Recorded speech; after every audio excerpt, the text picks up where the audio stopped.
Welcome down to Golf Tech Studio at Hemsworth, and today it's the first in the series looking at things that the greats of the game did. So first is Jack Nicklaus, possibly the greatest of all time, certainly the most decorated with majors, 18 major wins and umpteen second places. Today we're going to have a little bit of a delve into his technique.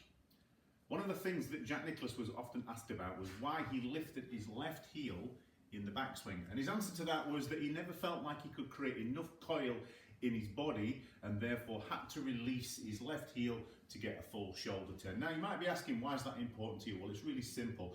What he's telling us indirectly is that when you lose one rotation, you'll gain another one. I've always been one to think that actually it's the body that should square the club face up through the hitting area. But if the body's not turning properly, then what has to happen is there has to be another rotation, and that would actually be the hands and the wrists. And even if I was to play a little chip shot here and play it with no body and all hands and wrists, it becomes increasingly difficult to control the club face. That one's off to the left.